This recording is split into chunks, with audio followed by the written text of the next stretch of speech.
अभ्यास केला तर ज्ञान आणि ज्ञान आलं तर ध्यान. आणि देव हा आतापर्यंत बोबला खिंडाला कधी भेटला नाही. असं कधी भेटलं हिंडा बोंबल बायका पोर सोडा कोणता ग्रंथ आहे? काळा उपवास आणि मला कोणता ग्रंथ आहे? हा ग्रंथ कोणता आहे? बायका पोर उपाशी मारा आणि गण ठोकली बोंबल तिला वाक्य ऐकायचे ना. या जगात चांगलं वागा हाच देव आहे. तुम्हाला सांगितलं कोणी? या विश्वात जेवढे ग्रंथ झाले इन वर्ल्ड सगळ्या ग्रंथांनी तुम्हाला 5च गोष्टी सांगितल्या. 1 भजन करा, 2 नीतीनं झाला, 3 चांगलं वागा, 4 गायीची आईची काळ्या आईची सेवा करा आणि 5 शरीर एकदाच मिळणार आहे वापर चांगला करा.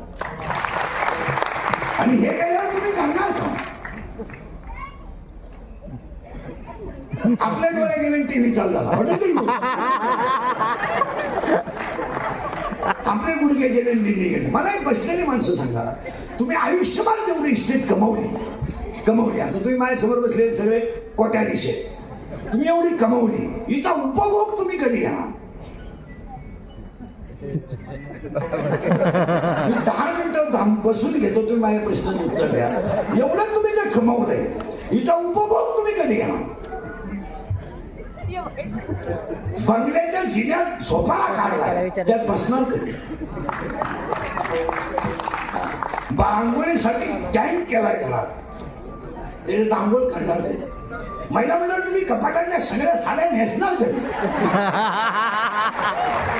तुम्ही तर उद्या परवा जाण्याची शक्यता आहे. गमावलेल्या इस्टेटचा उपभोग घेणार कधी? मला सांगा.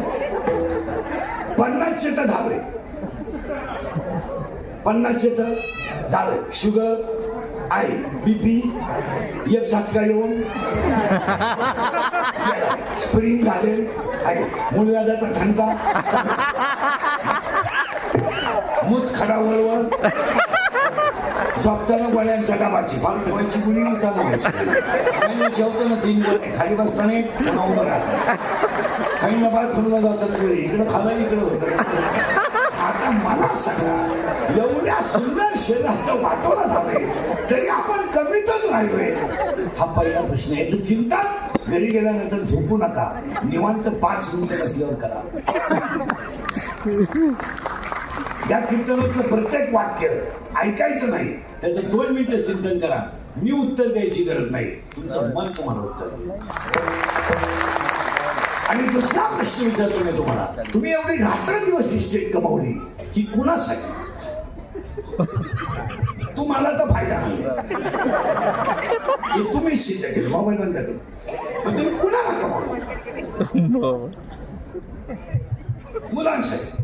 तुमचा मुलगा तुमची इस्टेट सांभाळतो शकतो याच्याकडे तुमच्याकडे काय? त्यानंतर तुम्ही असतानाच कमा वरण वाक्य केलेलं आहे. आपले गुडघे गेले निर्णय गेले. मला एक बसलेली माणसं सांगा, तुम्ही आयुष्यभर जेवढी इस्टेट कमवली आता तुम्ही माझ्यासमोर बसलेले सगळे कोट्याधीश आहेत, तुम्ही एवढी कमवली, हिचा उपभोग तुम्ही कधी घ्या?